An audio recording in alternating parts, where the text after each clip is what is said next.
They broadcast all of their thoughts through their eyes. Everything that goes through their little heads. You can look in a Cavalier's eyes and you can read their souls.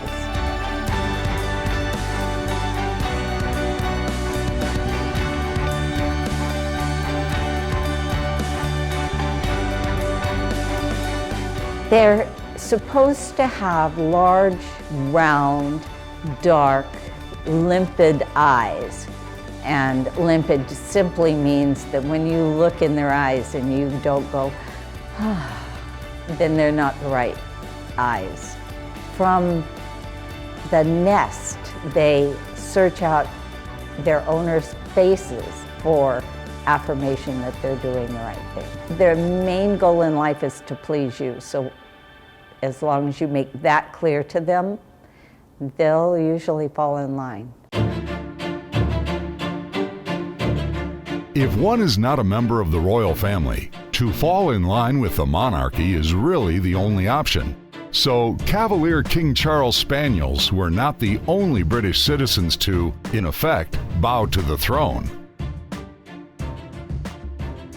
And for their loyalty, these toy spaniels were richly rewarded with many perks, not the least of which were the best accommodations in town and the privilege to travel in style.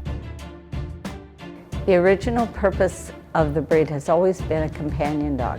They were originally bred to sit in the open coaches on the feet of royalty to keep their feet warm. So they're foot warmers. That's why they don't have long hair, because that would hook around the buckles of the shoes.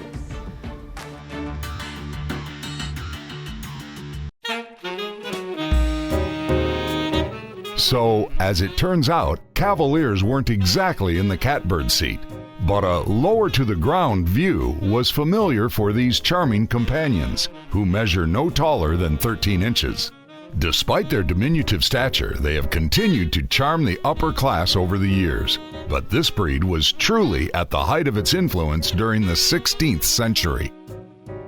The Cavalier King Charles Spaniel pays tribute to both King Charles II, who was the breed's great patron, and to the Cavaliers, the supporters of King Charles in his time. Most of the leading Cavaliers were either aristocrats themselves or wannabe aristocrats. So they supported the throne. King Charles II loved him some vices. In fact, he is now known as the Merry Monarch. And one of his greatest pleasures was breeding these little toy spaniels, to the point where Samuel Pepys, the great diarist of Restoration times, wrote, "The king was more concerned with breeding his toy spaniels than he was in running his government." Boy, he loved those dogs. In fact, it was during Charles II's time that it was decreed that the only dog allowed to enter the House of Parliament was the toy spaniel. The toy spaniel that he bred was given the name Cavalier, King Charles Spaniel eventually. In the Victorian times, there came a point where the Queen preferred pugs to King Charles. The King Charles breeders started breeding for a shorter, flatter face to try to get back into royal favor. It is thought that along the way, people started breeding them with pugs and with the Japanese chin, these other breeds that were coming back to England from the English troops all over the world maintaining the British Empire. They would send dogs back, especially to Queen Victoria, because there was no better way to butter up the Queen than send her a dog. Some of these started getting into these bloodlines, and the Cavalier King Charles Spaniel slowly began to change its form.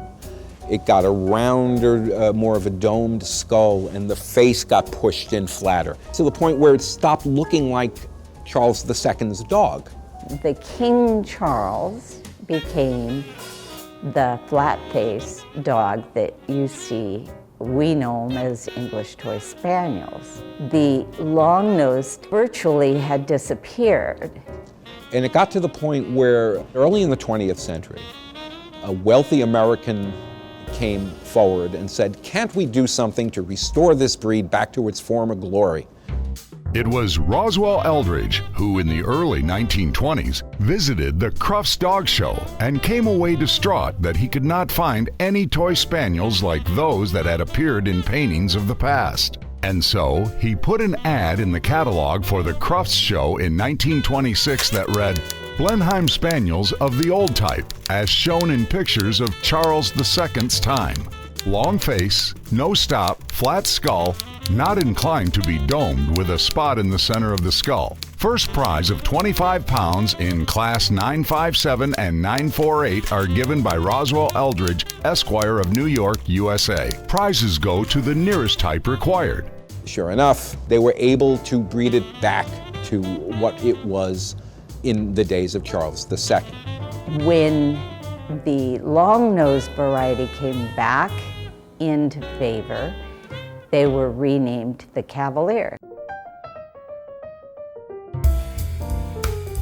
Well, there's a painting we have here which is interesting. It's by George Henry Hall, an American artist, and it shows a rather humble kennel and this Cavalier King Charles Spaniel sort of splayed out next to a beat-up old cushion and a ratty old bone and surrounded by a number of dogs.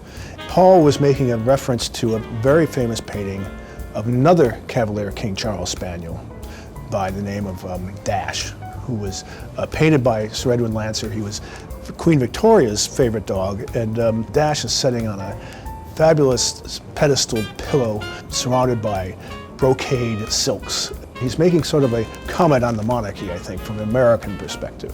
Despite a different hierarchy across the Atlantic, most notably the absence of the phrase, "Your Highness," the King Charles Cavalier has nonetheless charmed its way into the country's consciousness. First recognized by the American Kennel Club in 1995, it seems it first starred in the 50 states 4 decades earlier, at least according to some. The original Lady and the Tramp, everybody thought was a Cocker Spaniel, but actually was a Ruby Cavalier. It was the artist's dog. In those days, nobody knew what a Cavalier was, so everybody assumed it was a Cocker with the long ears. Boy, you know, at Meet the Breeds events all over that I've seen, when the Cocker Spaniel Club sets up their booth to welcome visitors, there's often pictures from Lady and the Tramp posted all over the thing. That to me says that not everybody agrees that the dog in Lady and the Tramp is a Cavalier.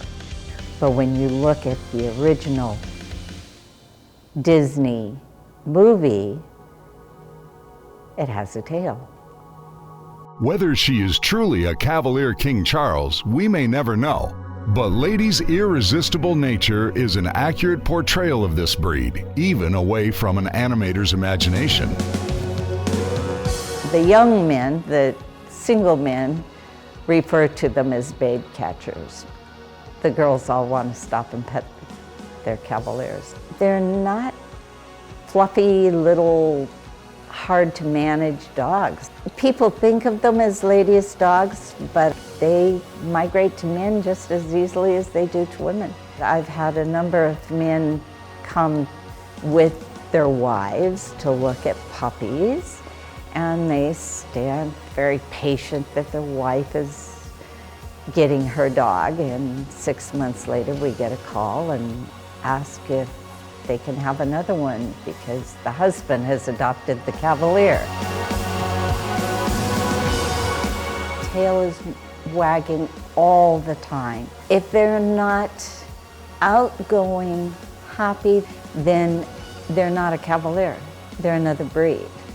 That, the large eyes, and the caring disposition is the hallmark of the breed.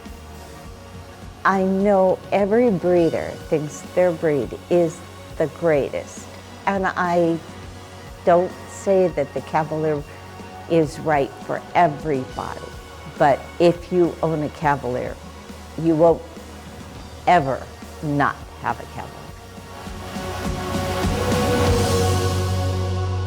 With a powerful body, expressive face, clownish sense of humor, keen intelligence, and intense attachment to people, boxers have been a favorite of farmers and families for centuries, and a competition show champion.